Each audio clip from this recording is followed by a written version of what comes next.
네. 공급량을 늘리는 게 새로운 신도시를 만드는 것보다 정부 차원에서도 훨씬 더 유리하거든요.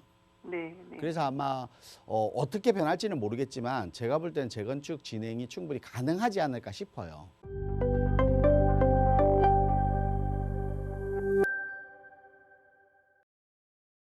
여보세요? 여보세요. 네, 안녕하세요. 네, 안녕하세요. 네, 시청자님 오늘 어떤 부동산 고민 가지고 계신가요? 네, 저는 현재 다주택자고요. 네, 현재 목동 신시가지 아파트는 전세를 주고 있고 네, 분당 양지마을 금호 1단지에 실거주 중입니다. 네. 다주택자 양도세 중과 유예 기간에 분당 네. 아파트를 매도를 해야 되는지 여쭤보고 싶어서 전화드렸어요. 네, 알겠습니다. 지금 시청자분께서는 다주택자이신데요. 네, 네네. 지금 분당구 순회동의 양지 1단지 금호 실거주 네네. 중이십니다. 이게 매도를 해야 하는지 아니면 더 가지고 있어야 하는지 전문가분께 여쭤보도록 하겠습니다. 네, 인사 먼저 나눠보세요.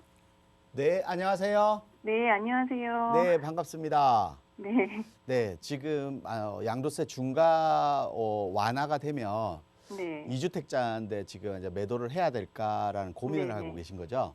네, 네. 2주택 다 매수한 지는 오래되신 거예요?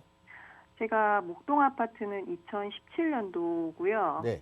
양지마을은 2018년도. 2017년도와 네네. 2018년도에 매수하셨고 둘 다 네. 매수 시기가 좋아서 둘 다 가격이 많이 올랐을 거예요. 네, 그래서 맞아요. 양도 차익도 많아서 세금이 좀 많을 네. 건데 또 중과까지 받으면 더 많아지겠죠. 근데 네네. 일반 세율이라도 아마 세금은 좀 많을 것 같아요. 네네. 두 아파트 보유세 부담은 어때요, 지금? 작년에 제가 4천 좀 넘게 냈거든요. 네.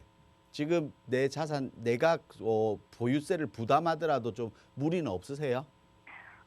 그러니까 그게 조금 제가 고민스러운데 내년에 한 2배는 오를 것 같아서 보유세 내는 게. 지금 아마 보유세 부분이 이제 올해 그렇고 내년도 지금 네. 뭐 보유세 부담을 보유세 부담도 완화하자는 얘기들이 좀 있긴 해요. 네네네. 근데 뭐 양도세와 보유세를 한꺼번에 완화시키면 시장에 매물이 나오지 못한다는 이제 단점이 생기기 때문에 네. 하나 정도는 먼저 완화를 하고 하나 정도는 시간을 두고 완화할 가능성이 있는데 네. 보유세 부담이 그렇게 무리되지 않는다라고 하면 네. 저는 두 아파트 다 좋은 아파트이기 때문에 보유하셔도 무방할 것 네. 같아요. 보유세 부담만 좀 내가 감당할 수 있다라면.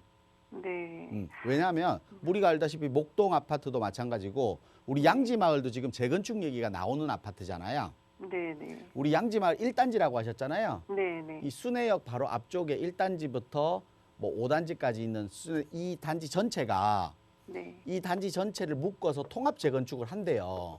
네네. 지금 통합 재건축을 하는데 이게 개별 재건축 하기에는 사업성이 이렇게 높지 못하고 또 그리고 네. 순회역 역세권이다 보니까 역세권 개발과 연계해서 지금 개발을 하면 어떨까 하는 생각을 해요. 특히 네. 한양 5단지 같은 경우는 용적률이 되게 낮아서 사업성이 높은데도 불구하고 금호 한양 쪽에 하고 우리가 그 필지가 붙어 있어서 네네. 재건축하기가 조금 단독으로 하기도 힘들어요, 사실은. 그래서 네. 지금 통합 재건축 얘기가 나오고 있고 우리 양지마을 금호 1단지 같으면 뭐 우리 알다시피 얼마 전에 이재명 후보가 후보였던 네네. 이재명 후보가 사는 집이잖아요. 네, 맞아요. 뉴스에서도 많이 나왔을 거예요. 이 아파트는. 네네. 그래서 아마 재건축의 기대감도 더 높아졌을 거예요. 아마 그때 당시에는. 네. 근데 지금 또 우리가 일기 신도시 특별법이라고 해서 네. 또 이런 걸 제정하자고 또 요구도 하고 있잖아요. 네. 그래서 일기 신도시를 우리가 새로운 신도시를 만드는 비용보다 사실은 네. 기존에 있는 신도시에서 우리가 뭐 인센티브라든지 용적률을 완화한다든지 여러 가지 뭐 해법들을 찾아서 네. 공급량을 늘리는 게 새로운 신도시를 만드는 것보다 정부 차원에서도 훨씬 더 유리하거든요. 네. 네. 그래서 아마 어떻게 변할지는 모르겠지만 제가 볼 때는 재건축 진행이 충분히 가능하지 않을까 싶어요. 그렇게 되면 지금보다 훨씬 더 높은 가격대를 형성할 수 있고 분당은 네. 우리가 다른 일기 신도시하고 다르게 만약에 재건축이 된다면 네. 다른 신도시하고는 좀 달라요. 왜냐하면 분당 같은 경우는 우리가 자족 도시로서 인프라 자체가 일기 신도시에 다 갖춰져 있잖아요.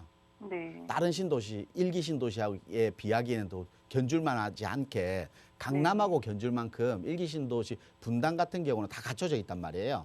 네. 거기에 유일하게 빠져 있는 게 신규 아파트예요. 근데 그 신규 아파트가 들어간다라고 하면 가격은 아마 지금보다 훨씬 더 많이 오를 수 있어요. 그래서 저는 네네. 두 아파트 다 나쁘지 않는 아파트예요. 만약에 매도를 한다라고 하면 네. 결국은 두 아파트 다 가격이 올라갈 수 있는 폭은 제가 볼 땐 비슷하다고 봐야 돼요. 네, 네. 그래서 양도 차익이 적은 걸 먼저 팔아야 되겠죠, 사실은. 매수가에서 내가 지금 네. 매도가의 양도 차익이 적은 걸 먼저 파시는 게 맞아요. 어떤 아파트가 좋다 안 네. 좋다를 따지기 전에.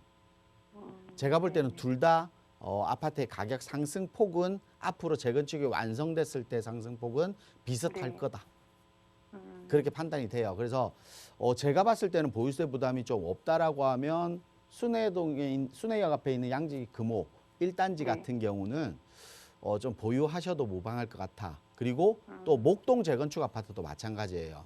우리가 네. 목동 같은 경우는 우리가 14단지까지 재건축을 통합해서 전체가 다 뭐 개별로 하지만 사실은 네. 전체가 변모가 되잖아요. 네, 네. 그러면 이 전체 변모에 따라서 가구 수가 하나 신도시, 거의 위례 신도시급의 우리 수가 나와요. 그만큼. 네, 네. 그만큼 서남권 지역에서는 새로운 주거타운으로 형성될 가능성이 높은데 그래서 단독적인 목동의 가격을 상승시킬 수 있어요. 하지만 네, 네. 우리 분당 같은 경우는 강남의 접근성이 좋다 보니까 강남의 가격을 따라가는 영향이 좀 많아요. 네, 네. 목동은 목동 자체 내에서 가격이 오르는 거지만 그렇게 따지면 가격 상승폭은 제가 볼 땐 둘 다 비슷하고 목동도 많이 오를 것 같고 분당도 네. 가격은 많이 오를 것 같습니다. 보유세 부담이 없으면 그냥 네. 가져가라는 네, 말씀이시죠? 그게 맞는 거고 내가 보유세 부담이 네. 좀 부담이 된다라고 하면 양도세 네. 완화가 시행되는 5월달 이후부터 네, 뭐 매도를 고민하겠지만 양도 차익이 적은 것부터 매도를 하시는 게 맞고요. 네, 네. 제가 볼 때는 양도세 완화 기간이 1년 정도 뭐 지금 네. 얘기가 나오잖아요. 네. 뭐 원래는 2년으로 뭐 정책상 공약상 나와 있었는데 네, 네. 1년 정도 나와 있는데 뭐 성급하게 나왔다고 해서 바로는 매도 안 하셔도 될 것 같아요.